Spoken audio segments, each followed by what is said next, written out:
Hello, my friends. Welcome to the Life Shift podcast. I am here with Laura. Hello, Laura. Hello.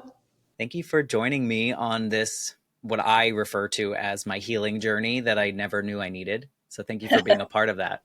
Thank you for having me. I'm excited to talk to you. Well, I am looking forward to talking to you. I know your story is hard, but I know your story is important. And what I've learned, which maybe I was a little naive coming into this podcasting journey, of how relatable other people's stories are, despite not having the same experiences. Like that human feeling and emotion can be very similar and understandable, even if our circumstances are wildly different. I totally agree.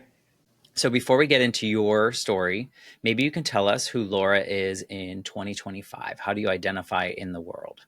Oh, wow. I would say Laura in 2025 is a empowered, powerful, badass woman who's learning and growing every day. I like that. I ask it in that way because I think sometimes we have this tendency to say like what we do, right? Yeah, Like totally. this is my job, and I try to realize that our job does not define us, right? No, I got called out on that in therapy. Did you? You're like, stop attaching to that. It's not Yeah. healthy, right? Yes, Because if the job goes away, then what? Then how do we describe ourselves, right? exactly. Exactly. I love that. And you're also other things. You're a mother, you're an author, all the things, right? So many All the different things things. that come Yeah. along. Let's dive into your story then. We'll just jump right into it. Maybe you can, or however you want to, paint the picture of your life leading up to this life shift moment that we're going to talk about today. Yeah. So the like you said, I loved how you said that there's so many life shift moments in our existence, and that's so true. And I think if we're mindful, they can shape us and turn us into the next best version of ourselves if we allow them to be a chapter of our lives and not the defining moment. So this particular life shift moment, maybe the biggest one, yeah, I would say it was the biggest one, was in my early 30s, so a while ago. And prior to that, things were humming along. I met my childhood sweetheart slash husband slash boyfriend in high school when we were 14 and 15 years old. And we were having a fine time, went to separate colleges, sort of stayed together, sort of didn't, sort of got back together, got engaged, got married super young, and we're just having the best time being newlyweds forever. And we decided, gosh, we're getting towards 30. Are we supposed to have kids now? We knew we wanted kids, no question. It's like, okay, let's go. Promptly had two beautiful daughters. And on the eldest's near fourth birthday, almost her fourth birthday, she just wasn't looking right. Didn't look right. And mommy instincts kicked in big time. And I had taken her to the doctor a few times. There's nothing but a runny nose. But I'm like, this isn't my kid. She's not right. So one night I just was in bed tickling her before she went to sleep. And I said, so tell me where it hurts, baby. And she rubbed all over her whole body and said, everywhere, mama. I went cold and I knew that something big was wrong. So I insisted on a blood draw, and my husband came with me with our baby. We just sort of knew that shit was going to hit the fan, even though we didn't have any idea that your child has cancer was going to come out of somebody's mouth that day. Yeah. I'm sorry that you had to face that. I can't imagine. I don't have kids, but I think I'm not even going to equate this, but I think hearing that news about someone else that now you don't have the control, you don't have the power to necessarily to fix, right? You have power to Yes. care and love and do all those other things. But I think naturally as humans, we want to help someone feel better or not be sick or whatever it may be. And so I'm sure that was a devastating blow. Did it hit you in that way? Or was it like, no, this is my opportunity to step up? No, not immediately. The stepping up part doesn't happen. I would say so I've been involved in the cancer family world for a long time. I stepped out for a long time. That was part of my healing journey. I just needed to. But in the beginning, I would say, so I've been active in the last 5 years, which we'll get to, with current families. And what I have found is really the stories are the same. And regardless of how, empowered and how you're educated or not educated or what your means are, it doesn't matter. Every parent is rendered powerless when they hear that diagnosis. You just don't know what to do next because, like you said, you can fix things. You can take care of your dog when they're sick, and you have ideas for helping a cut or whatever. But when you hear cancer, you're like, I have no role here. I don't even understand how I can be a part of this journey. And so, in the beginning, it hit pretty hard. But realizing what an advocate I was started to happen pretty quickly. I have a strong side to me, a feisty side to me that I was playing with tapping down a little bit, because I think at the time, 20s and early 30s, like my inner dragon would come out for no, somebody turned the wrong way, or, there's a line at the store and my inner dragon would come out in rage. It's like, you just don't know until you know. What I started to learn pretty much week one was that there was a place for that kind of warrior attitude that could be of service not only to my kid, but to myself and then eventually to other families, because I don't think we're all wired that way to have that feistiness. And one of the pivotal things that was said to me, two pivotal things were said early on. Week two, my husband and I wisely in the beginning decided we were going to tag team. So nobody was getting all of the dark information and trying to process it. So one would stay home with the baby and get that toddler magic. And the other one would go to the hospital, and then we trade information and job share. We just tapped out of work. I don't even, we don't even really think about the money. We were like, we can't be here right now. And we were out for probably 6 weeks and just got through what ended up being the hardest time. It was a 3-year journey, just putting that out there. So of daily chemotherapy, which is normal to this day. So anyway, week one, I'm looking completely bedraggled, and this woman comes up to me with a baby in the front pack and a kid in the stroller, my child's age, Cecilia.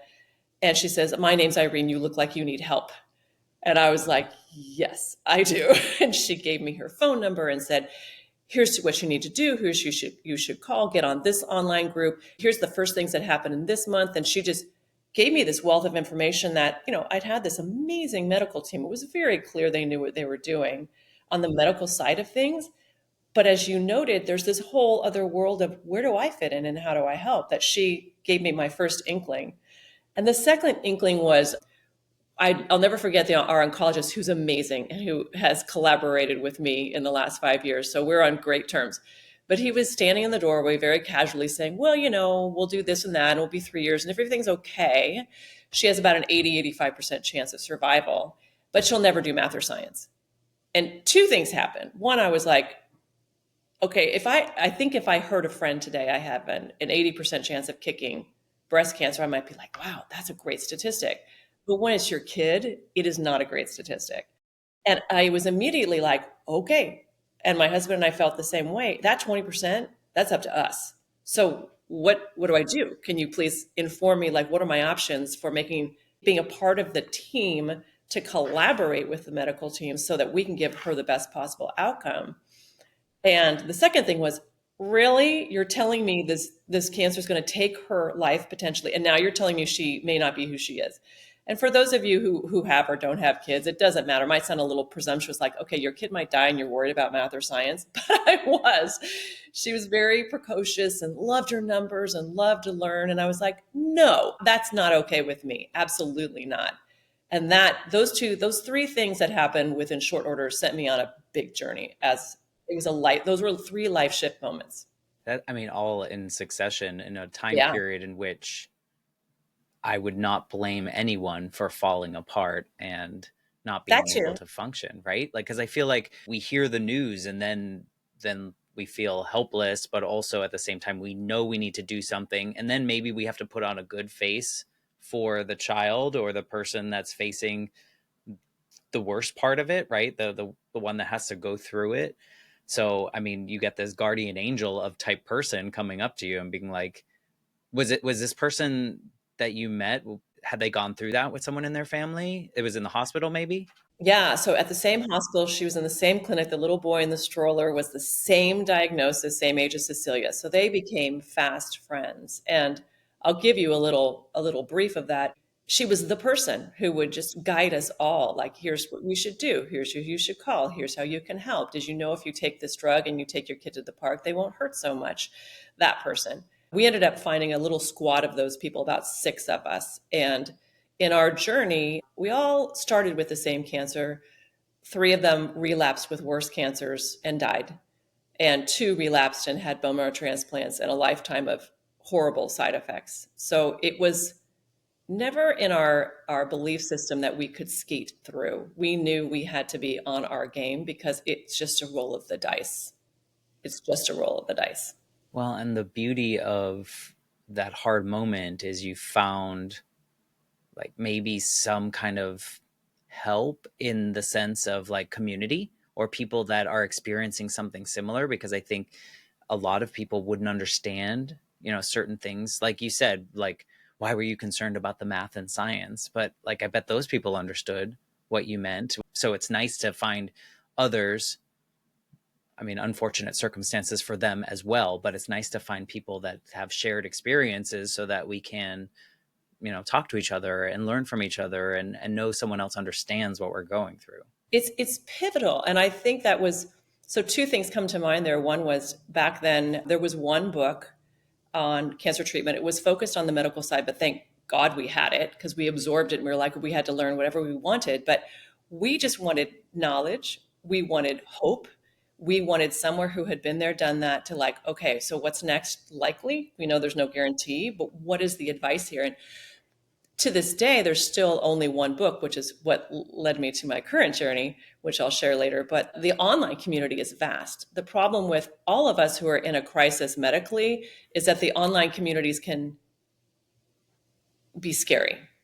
They can be a place of great help when you need a quick answer. They can be a great support when you just need to vent. And they're where people go to share their despair about everything. And that doesn't matter if it's childhood cancer or anything that we're going through. That you have to really plot and plan when you are on those online communities, because that can take you down a road that's not healthy either. Yeah. And the other thing that happened to us is we were searching again, like you're noting, for community, and we went to an amazing childhood cancer camp. And it's where doctors and nurses come together to do this camp for your kids. I mean, it's ridiculously amazing. And so the kids can run wild while, a nurse is going under the table saying, here, honey, here's your chemo, take it, right? You know what I mean? They're Yeah. like, and the kids don't notice, and they're, filthy. And Cecilia was the lead lizard catcher. And we were so excited because we were going to go to therapy, group therapy with all these people. And we were very new in this. And we were like, thank God, here's where we're going to get the details. Here's where people are going to help and shine a light on, where we need to go next. And the parents there were 3 years ahead of us, 3 months ahead of us, 10 years ahead of us. I mean, way ahead of us in the journey. This was not a bereavement camp. So people were coming back even after their kids were done. And it was just this particular group of people on this particular day. And, in some ways it was a blessing, because what happened was it was a puddle of tears for an hour and a half of people who had chosen, in some respects, some were still early on in it, but had chosen not to close the chapter on something that could have killed their child. Their child lived, but they were still living in that moment. They hadn't passed it. And in the beginning, people were asking for advice and how do I get over this and do that? And a couple times Art and I raised our hands like, oh, have you tried? And then we kind of looked at each other like, we don't know anything. We should just listen. But at the end, we looked at each other and said, whatever happens, whatever outcome we have to face, we can't end up like that, nor live for 3 years of this marathon of treatment, which many of us go through when we have a long-term illness or diabetes or whatever it is that we face that is forever. You're losing your mom forever. So we needed to look at a different way of facing this together and to develop our new normal while we were going through it, learn how to advocate like hell, hope for the best, but to live in it for those years would have destroyed our family and our marriage. Yeah. I mean, so I guess a blessing in disguise of being around people that modeled something you didn't want to eventually be in that way. Not to make it negative, because everyone has their own journey to find Yes. how they want to go. I mean, similar to what you just said on the camp. I mean, how wonderful for all the kids also to be around others that kind of also understand what they're going through. I recently, probably like maybe 5 years ago, I heard about this like grief camp for kids like who had lost their parents. And I think of that like 8-year-old version of me and how helpful that would have been to know that I wasn't the only kid with a dead mom. Like I knew I wasn't, but I think you feel that way and you don't know how to emote in a safe way, because in an 8-year-old brain, it was my mom abandoned me. And so my fear was if I wasn't perfect, my dad would also abandon me. Oh, And so I yeah. couldn't grieve. And so then when I saw this grief camp, I was like, just cried through the whole thing because I'm thinking of that younger version of me to be able to go through something that just other people would understand. It's not like we would talk about it, maybe, but they would understand how you're feeling. So I love that you were able to do that. Plus, you got the learning of like, we don't want to be those people, however, this journey goes. We want to be able to be ourselves through the whole thing. And in defense of cancer parents, so here's the deal. The treatments have gotten relatively better, a little, although they were just cut last week, by the way. Right. But the diagnosis has only increased.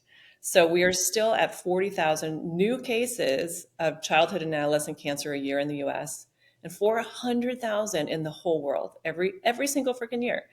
And in their defense, not that what I'm doing is going to fix the world, but kind of hope to, but no one tells us what to do. So these parents who are living in, they don't have the tools to live in it, to know what their job is, to create their new normal as a family, and to fight for that family and that marriage and that partnership if they have one, and themselves, you know, they don't know because no one's helping them. The doctors are busy saving your kid's life. And I suspect that's that way for a lot of medical situations. And we also have this continuing inability to collaborate and advocate for ourselves well in the medical space.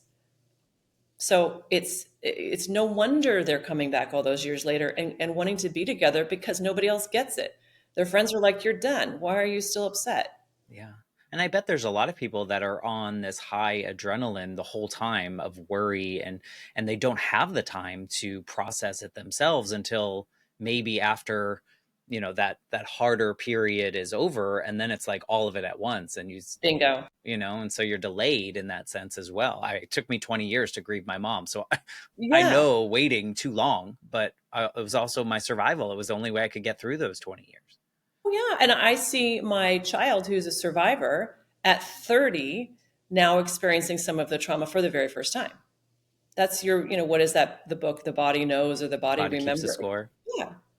So you don't know when it's going to show up for you. And having the wherewithal to know that the hardest time is likely to come afterwards is good to know and not spoken of, because society and even us, all we think about is the end or the next step or the I'll feel better next year after time has passed, and it doesn't quite work that way. Yeah. Two things you just said like really resonate with me. Society and speaking. I think there are two things. I always just assumed that society had this like timeline for me. Like I was supposed to achieve, like you kind of said with your husband, you were like, oh, is it time that we're supposed to have kids now? Yeah. Kind of that society tells us this checklist that we kind of have to follow. But also I think it's true with grief. Sometimes we absorb, whether that's through a medical experience that you guys had or through a loss of some sort. I think there's like this weird society's timeline that we take on, Yeah. like, oh, it's been 3 months, so you should be good now, or whatever it may be. Yeah. And the power of speaking, whether it's your own unique experience or it's a shared experience or whatever it is, putting it more out there in the universe, I think allows other people to hear it, whether they're in front of you or they're reading your book or whatever it may be, and feel less alone and feel okay about advocating for themselves and sharing that they're not okay. I think there's so Yeah. much power in that, and I think it helps push away society's checklist of things we need to do. Yeah. And people don't share with us. We don't know what we know until we've gone through it. And then we're the expert. And if we have the bandwidth to be able to share it, we make the world a better place for others who come after us Yeah. It's while we're challenging though. figuring it out. Yeah, it Do, is. I mean, do you find it challenging in a sense of, I mean, I would imagine that your experience as a parent of a child that has cancer is similar but also different than other parents going through that. Is that true, or am I making a wrong assumption? You mean like as a body of people, that cancer parents journey? Yeah, I'm just like, you could say this is what I did and this is where I found success, but it's not necessarily like these are the exact things you need to do and that will be successful for you, or am I wrong in that sense? No, and in the thing that I've done, which we haven't spoken of yet, is that when I'm working with parents now, I just give them all of the options, because you become so paralyzed when you're hit with grief that you don't know what your options are. So you make a choice and then you stick with it, or you don't make a choice and you stick with it. You don't realize you have options. So laying out all of the options and then saying, hey, it's yours. Do what you do. If you want to copy this exactly, go for it. If you want to if this triggers you to go, oh God, yeah, I know who I am, I know what I need, great. Yeah. It's really hard because I think sometimes, and the reason that all came out is because sometimes people are like, oh, well, you have a dead mom and then you watched your grandmother pass away. So you must know how to grieve. And I was like, I do, but for me. Yeah. Like, I Yeah. can't give you, this is what you need to do and you'll be fine in X amount of time. So that's kind of where that question came from, is I have to be very careful. I mean, I'm nobody except someone that experienced that. And I can tell you what helped me as I made it through both of those different journeys of grief. But at the same time, I love that you're giving people options. Do you find a lot of people are like, but tell me which one, because I just want to know what to do and do it right? I think as of right now, they're just grateful to see the options and have the options. So what I knew back in the day that I had a book in me, because I was really pissed off that it was so hard for us as parents, and it didn't need to be that hard. There's some basic things that we needed to know as parents. There's some basic suggestion, basic ideas. And 20 plus years later, it's easy for me to go back and be empathetic towards my amazing medical team, because they were kicking ass curing her. It's not their job, but it's not our job to figure it out either. So, and I think what has happened is these bazillion parents who've gone through this, they just don't have the bandwidth when they get out, or their child just didn't live to do something about it. So I kept saying, I have a book in me. I have a book in me. And I kept, like Irene, my friend, I kept copious notes. And when things worked and things didn't, and I would see that bedraggled new family come in and I'd share information. I'm a teacher by trade. So teaching and speaking is kind of my jam, and connecting with people I love. And so I was like, it makes you feel good when you're going through trauma to help somebody else. That felt great. I always knew it was there, but it took a lot of time and space. And I was actually just right before COVID in a class, in a film class, and one of the requirements was write a monologue about a pivotal moment in your life. And you don't have to explain what it was, but write it and share it. And I did.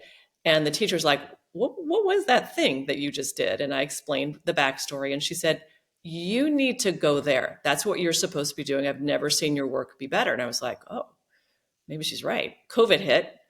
And suddenly teaching wasn't so much fun. And there you had a little kind of a bit more bandwidth. So I dug in, and literally every single person I've met along the way led me to eventually finding a publisher, and the Cancer Parents Handbook, What Your Oncologist Doesn't Have Time to Tell You, being born a month ago on my survivor kid's 30th birthday. So I've been in it for 5 years, and it's been wild to go back there, because we did close the book. It's not like we ignored it, but we did. Like, I had good advice from a friend who said, do you want this to be a chapter in your life, or the defining moment that never goes away? And I think there's Mm-hmm. two ways of looking at that. So yeah. Did it dredge a lot of stuff back up while you were putting that book together, or did it feel like empowering? Both. It made me, it brought back feisty me in a good way, because I realized that now, with bandwidth and space and time, I could be their BFF.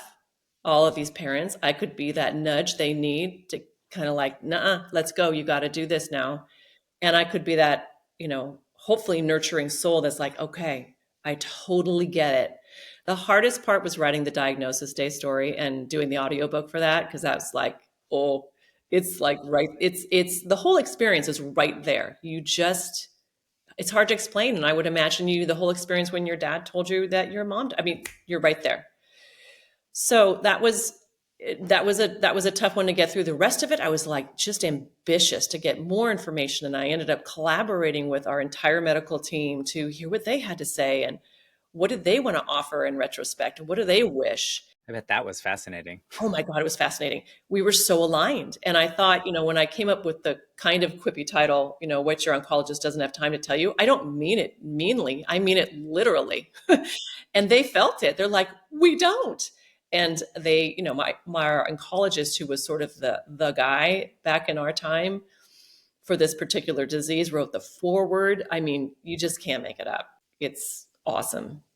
I bet it's fascinating too to go back to talk to these people so many years later Yes. and see how much has changed, yet how much has not changed. Did you experience Yes. any of that where they shared some of like, we're doing the same exact thing that we did when your daughter was here? Yeah, there's definitely a lot of that, and I also 5 years ago in COVID, I joined all of I asked because in grief groups or trauma groups, you can't just show up and stalk, and I explained who I was, that I was a cancer mom. It's been a long time. Here's what I want to do. I want to listen. I want to observe. I want to hear, and so much of it is sadly the same because there's only so much you can do when you're in the ground on the ground trying to save a kid's life from cancer. It's kind of go go go. But in talking to, it was so much fun to be in contact. And we'd been in contact with our oncologist since when Cecilia went to college. She collaborated with him to do Relay for Life on campus, which was super cool. But I will never forget, I gave him the first copy and I was just, my heart was just like, oh my God. I gave it to three oncologists, two parents, and three nurse practitioners. And I was so, what did I miss? What did I not catch? What would be offensive? And it came back with just typos. It was just glowing reviews. And my oncologist wanted to meet in person, or our oncologist wanted to meet in person. I was very excited and very nervous. And he opens up his folder where he's printed out every chapter and paper clipped it. And I'm like, oh shit. And he starts to go, okay, so on page 12, and it should be relapse, don't you think? Not relapses. And it was all just like that. There was nothing content wise. And he had grown so much. He had created a whole aftercare clinic after we left. He became very deeply involved in the mental health of children after we had left. We had really pushed to work with a naturopathic doctor in conjunction with the chemotherapy, not instead of. And he fought us tooth and nail for months. And at the end, ended up working with him and advising him for other clients because there are a lot of hospitals, well, not a lot, there should be, but there are many hospitals that work in collaboration with naturopathic doctors to help support the kids because the chemo destroys their immune system. So it's fascinating to hear about his whole journey in it. And funny side note, he got to the part about math and science, the story I told you, and he goes, who said that to you? And I was like, because I'm still in awe of this person. Right. I'm like, ha ha ha. And he goes about his business. 5 minutes later, he goes, no, really, who said that to you? And I said, you did. And there's this pause. And I'm thinking he's going to say, take it out of the book or whatever the case may be. And he just busted up laughing and said, I was so young.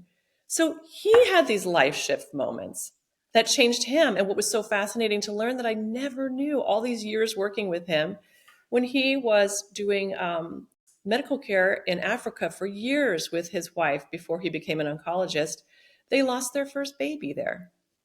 So he'd spent all of this time in pediatric oncology because he wanted to help families. So it was really cool to look at the life shift of this person who was so pivotal in our life shift as well. Yeah. Did your daughter play a role in the book? I don't know. I mean, I understand that it stems from your experiences, but did she play into helping you with that? Not really. I wanted to be really mindful of her space too. So it's a guidebook. It is a tactical book. There are our stories, our whole family's stories are thrown in there as to be relatable and anecdotes. And here's what we chose, and here's a list of what all the things you can do today.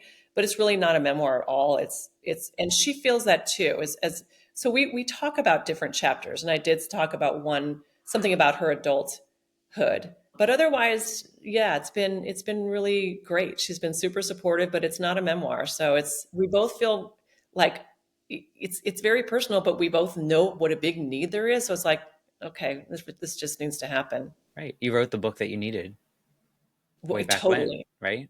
Yeah, absolutely. When you did that monologue piece in your film class, did it feel the same way to you as it felt from your instructor saying that to you? Like, did you feel a release, or was that anything that was No, new to you? No, no, I had no you just idea. thought it was everything It that was you part of normally the did. process. Yeah, you had mentioned earlier that you don't know when the trauma is going to hit, and it definitely slammed us hard with PTSD, and there's a better name for it now, afterwards.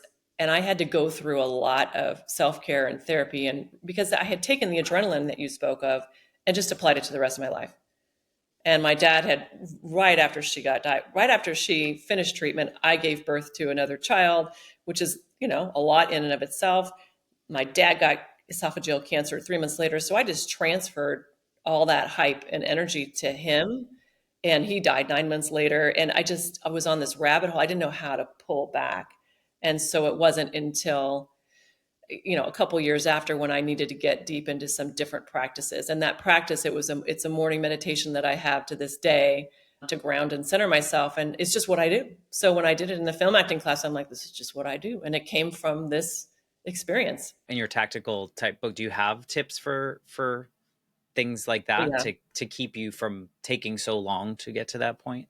I really do hope for parents and for all of us who are caregivers of any kind or going through trauma to not tank quite so hard. I think it's unrealistic to think that we're not going to experience some form of letdown, tanking, PTSD, whatever you want to call it. I think that's pretty normal because if you're the caregiver or you're going through it, your adrenaline is so up. So I have two chapters, one body and soul for the caregiver and one for the kid, because there's so much you can do to help the kid too. But I say you're not allowed to read the kid one until you've read the parent one, because the oxygen mask analogy is real. And if we are not, I was talking to a parent yesterday who said, I didn't eat for an entire week. And finally, my husband said, if you don't eat, you're not going to be able to take care. And that's what we forget, is that we have to be strong to be able to fight for our family, ourselves, our person who's going Right. through whatever they're going through.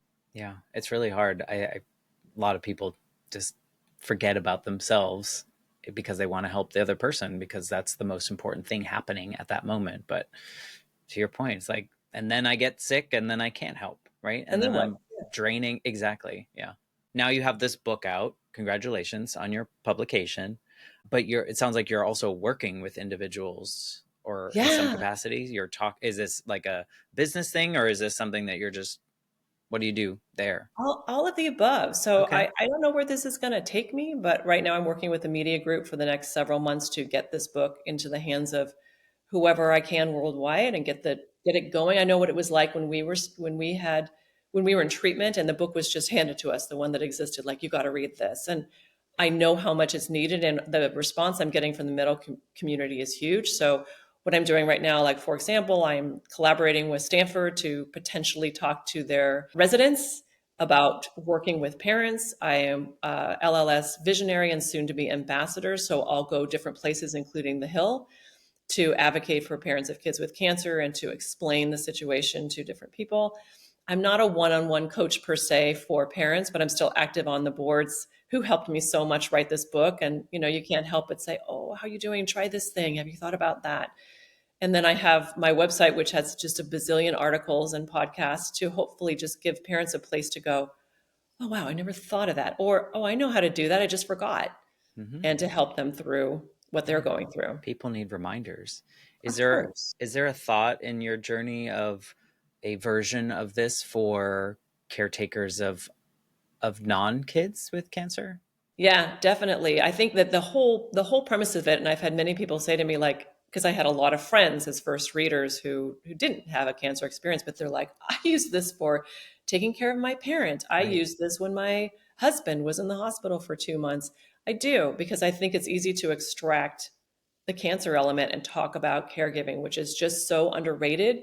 And people need help so desperately, and reminders of how to do it and how to do it in a way that's sustainable. Because, like us, it's a marathon, and there are many caregiving situations that are marathons. So if it's going to last a long time, how do you take care of your body and soul so that you can have your own life and be strong enough to help the person that needs you? Yeah.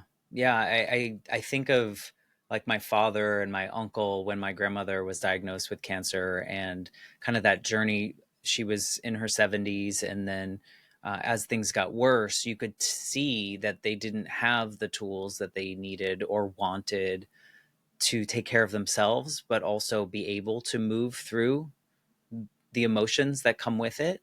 Yeah. And, like one of the greatest things I could tell other people of the experience of losing my mom, failing is what I call it, grief for so long until figuring that out, is that when my grandmother got sick, I knew exactly what I needed to do to make it through the sickness, but also knowing that when the end comes, I know how to do this. And So when I'm like, if someone's facing this end stage piece, what I did was I sat my grandmother down and I said, we're going to have the conversation. We're going to tell each other everything that we meant to each other, and we're going to do it until there's nothing left to say.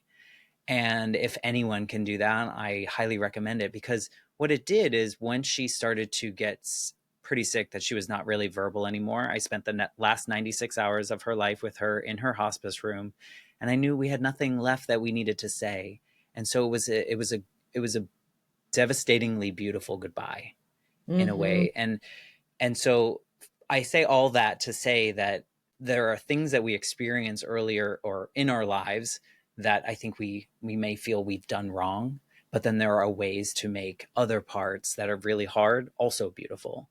And so Yeah. I wish I could have imparted how that felt for me to like help my dad through losing his mom, because he lost his ex-wife, but at the same time it's not quite the grief journey that I had and the way that I went about it. So, I would love to see something for adults that just don't have the tools either for losing a parent or someone around that age. I do too, and it's funny you said that because it's been quite a journey, and I'm having to go back to all my self care tips because my body's screaming at me right now. I have a full time career, and this whole thing with the Yeah. book, which has been awesome. But I did do a little Google searching to see, what's really out there for caregivers. Because Yeah. like our cancer book, I just presumed there was, and there really isn't. So I'm curious because I had to then segue to be the caregiver for my dad, which I didn't do very well because it was right after SEAL. And then this last year, I lost my mom, but I was her primary caregiver. So that I could do right. And in it, I had a very similar experience to you that I got the time I needed and that she needed so that her being able to be present for her passing, which was, it doesn't, it matters, but it doesn't, she was 96, still that all of that grief, she was my person, but I got to go through it as opposed to, I surrendered into it as opposed to rebelling against it, which I think in grief and in trauma and in any kind of land like that, the surrender to what is happening to you is so crucial. If it's not a surprise, like your mom was a surprise, that the surrendering to it gives you the time and space to accept it and go, oh, there's all these things I can do. I can go talk to my grandma for all this time. I can look at her in the face and be able to say what I couldn't say to my mom. I mean, that just chokes me up. That's just the best thing ever. And to be able to advise people on that, maybe you and I should write a chapter in my next book on that because I think that's powerful. I think it's like the hardest thing that I probably have ever done, right? But the thing that will impact me until the end of my days is that conversation, because it can't take it away. And there's not, how many people have you heard in your life that are like, oh, I wish I would have said X, Y, and Z, or they say it at the funeral or whatever it may be. And it's like, we should say it to each other. We should tell each other. You never know. And for me, losing a parent at a young age, it's like, I don't know if I'm going to be around here tomorrow. Like it feels like there's always that chance that tomorrow's not promised. And I think some people don't realize that. And so we just kind of, oh, we'll do it tomorrow. Yeah, don't do it tomorrow. Yeah. I specifically, and I think talking about that is so important, and talking about grief is so important. People are so scared of cancer, and I think in part because they see the death sentence. That's what they feel. So Irene, who I told you about, Luke died. So I asked her back to write. I could not write this book without having a chapter on grief and bereavement. And it wasn't all about, it was about the choices they made when he wasn't going to survive, which were magical and powerful and so hard and amazing that people need to know, gosh, this person made this choice. They didn't just, they chose not to keep slamming their kid with chemo. They took him off. And the doctors yelled and said, he's going to die in 3 months. He lived almost 2 more years without anything with his brothers and had the best time. And then how they chose to say goodbye to him, all of those things are so important to look at so that we know they're there and what choices we can make. And they're important stories that have to be told. Yeah. And to hear that other people have made those decisions, and not to make them seem like they're easy or any of those elements, but that, okay, this is an option for me. Like you Yeah. said, you put all the options out there, and this is what we choose. We choose the one that we're most aligned with. I mean, you're doing beautiful work. You're doing the thing that the younger version of you totally needed this book. Do you think you would have picked up this book if you were searching? Day So, one, yeah, day one. yeah, So that's why I'm hot on Amazon with all the reviews, because I just want people to Google it and it's there yeah, it is for them. They don't yeah. have to think. Are you a type A person? Well, I'm both. Okay, And an introverted extrovert. So okay, like I get really excited and hyped in this situation and in my work as well. And then I need to turtle. That's how I restore. yeah. How about you? I'm the same way. I am very much though. Like I'm trying to pull myself away from being so hyper focused on like a checklist type approach to things because so much of life is in a gray space. It's not a yes or no. It's not a check a box. It's a, you have to kind of figure out what aligns most with you. But I just attribute it to my experience growing up and losing someone and then feeling like I had to be perfect so that my dad wouldn't also leave. Yeah. It snowballs. But if I had a tool or my dad had a tool back then of a book of like, this is how you help a kid whose parent died, like these are the things that maybe weren't around in the 80s. I don't know. I don't, No, not around at all. and he didn't know how to grieve and my grandmother didn't know how to grieve. So it was like nobody had the tools. So I just love that we're all sharing our stories, that we're just saying that like they are our stories and they are what they are, even with all the mistakes. And I think that's the beautiful part is that maybe vulnerability is on a rise. Yeah, I hope so. I mean, it feels like it should be.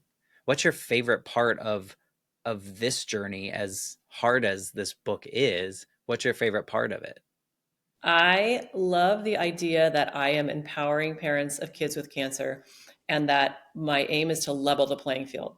So it doesn't matter, we had a lot of people in our clinic who didn't speak English. It wasn't their first language. And there's a big disparity of income, of course, when you have that many people diagnosed with something that everybody gets the same information. I will tell a quick side story that, remember when I told you all that she'll never do math or science? Well, I got pissed about that. And I share this whole thing in the Cancer Parents Handbook.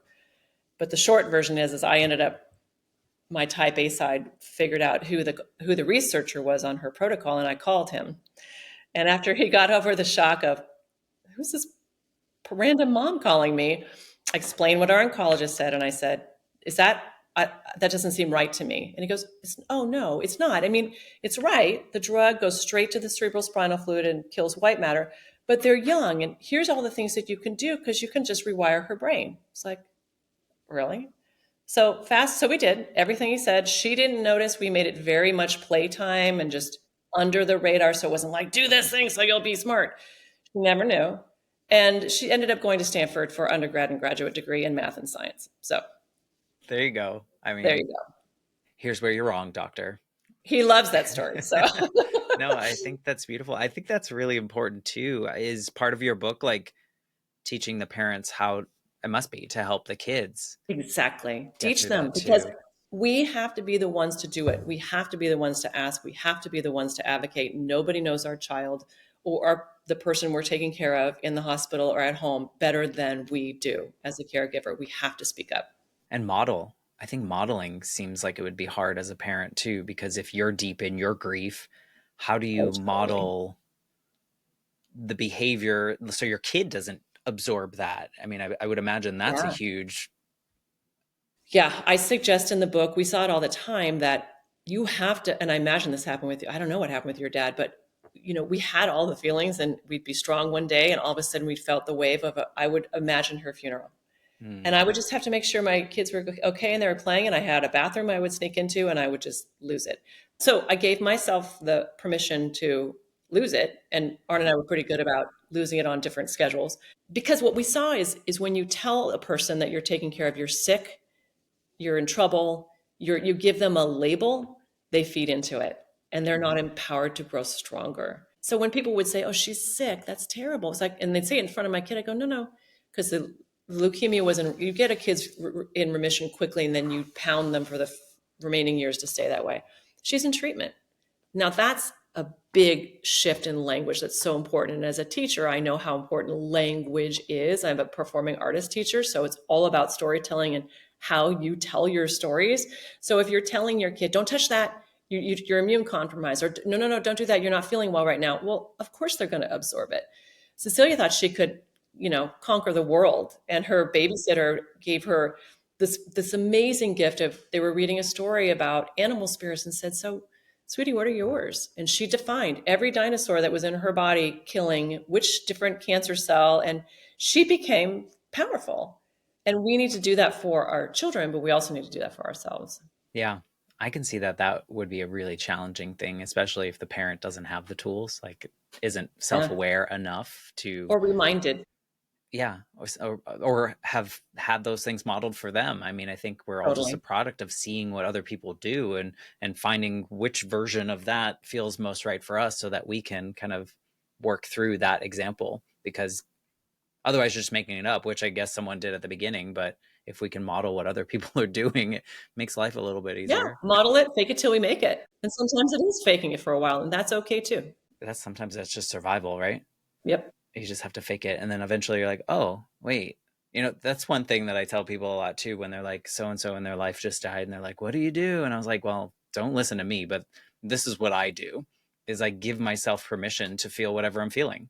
So if 2 days after someone died I find myself laughing, that's okay. I'm a human. Like, I'm going to have the full, not about the death, but about, Yeah. just something in life, because I can have all those emotions. I can hold them all. I can hold everything at once. And some people are just like, I'm supposed to cry for the first 7 days and then, move to the next emotion. I'm like, no, you can have them all. And that's okay. That's a beautiful gift that you tell them that. Well, I try, but I love that you've put this book together for that younger version of yourself. But now, I mean, I can't imagine how many people the ripple effect is going to be so impactful as we I'm get further excited. into the release of this. Yeah. Is the audiobook out now too, you said? It's in the hands of the audiobook people, so should be up and running pretty quick. I think that'll be handy because I think it's tough sometimes for people to find space. Yeah. What was the hardest part about the book process, the 5 years of putting it all Editing. together? I Editing. hate editing. I love writing. And the audiobook was easy. Yeah, because it was already Um, done, right? it You was just had to read it. done. Yeah, I was just telling the story, and teaching, because it was like, here's your list. Yeah. But editing is just painstaking. Not and the agent and the publishing and all that stuff, was that a hard process for you? I know that some people struggle through I that got process. lucky, and the person who was my business partner at the time, helping me edit it and getting the proposal ready, just had connected with somebody and told her about my book, a publisher, and she's like, I need to read this book, and it just kind of happened. I got Mm. lucky. What's your favorite thing about you these days, about this life that you're living now? Mm. I love helping others. I love seeing people take something and running with it. I love empowering them to be who they want to be in that moment in time. I get a lot out of that. I love being on my second honeymoon with my husband as our kids are launched, and love the little adult family chaos and fun that we have together. And one of the big things that somebody told me to do early on in trauma that I would love to leave you with is, somebody said, start a gratitude journal. And I thought, are you freaking kidding me? A gratitude journal? Right? It's So, empty yeah. though. Well, there's still hope. It's still a new day. It's still here. Anyway, I started it that night and I've never stopped. And so I kind of, even on the shittiest of times and days, and we've had plenty of stuff happen between cancer land and now, I'm still able, because I'm practicing it. I'm intentional about going, dang, it's super fun to talk right now. Or I'm really looking forward. Oh man, that was the best coffee I've had in like a week. Of the little things, of really shining a light on the joy that is around if we choose to look and find it and take it in. I can't wait till you get this onslaught of hearing from individual families on how much this book has, maybe they were part way through the journey and they picked up your book and it helped create a map, or they were able to create a map from Their it, own. right? Me too. That's going to be, I can't imagine what that's going to feel like. Probably super overwhelming, but also gratifying in so many ways. Awesome. Yeah. If you could go back to that version of Laura when you were sitting down with your daughter and asking her like where it hurts, is there anything that you would want to tell her, knowing all the stuff you know now? Yeah, I think that that to know that your inner dragon is absolutely needed and powerful, and it's time to bring her out. You will soon learn when she's needed and when she's not, and you're going to grow into the much more chiller version of yourself as you go through this horrific journey. You Yeah. have it all there. You're just going to need to figure it out. And I mean, man, listening to your intuition, good on you, right? Because that kicked off this journey, and Yeah. now look at all the people you're going to be helping just by listening to your gut. If people want to like check out your book, they want to find you, they want to connect with you, what's the best way to get in your circle? Yeah, all my socials are Cancer Parents Handbook, not so Cancer Parents Handbook. There's the website with all of the articles I've written over the last 5 years, podcasts, things that will help you create your next best hospital party or how you create your next normal. You can buy the book everywhere. The audio book will be out shortly. And yeah, Where's the best place for them to buy it? whatever you like. You can do Barnes and Noble, you can do the ebook, you can do Amazon, whatever people's store of choice is. I don't know what works best for you, so I just want to make sure that we point them in the place that's most supportive. Thank you. And I'm on Instagram at Cancer Parents Handbook at least 2 to 3 times a week with podcast clips, articles, inspiration, hope, guidance. And I would Lift it up. imagine that a lot of the things that you share are somewhat universal as well for just a human experience, and the resilience if you're going through something similar or adjacent or tangentially related in some Yeah. capacity. Building resiliency, taking care of yourself, empowerment, Being a good human. being a good human. So thank you for modeling that for so many people. I think that's really important, and for sharing your story in this way, but also through the book, helping people with some kind of tactical ways to get through what might be the hardest part of their life. Thank you. Thanks for letting me share. I appreciate it. I appreciate anyone listening. Please, if you know someone in your life that needs to hear this conversation, needs to hear what Laura has said, please share this episode with them. I think that's probably the biggest gift that you could give us, is sharing this conversation with people that might need to hear a different voice or hear something that maybe they're struggling with. So please do that. And thank you, Laura, for being a part of this healing journey. There are little pieces of this conversation that have healed certain parts of that little kid in me. So thank you for that. Thank you. I'm going to say goodbye now, and I will be back next week with a brand new episode of the Life Shift podcast.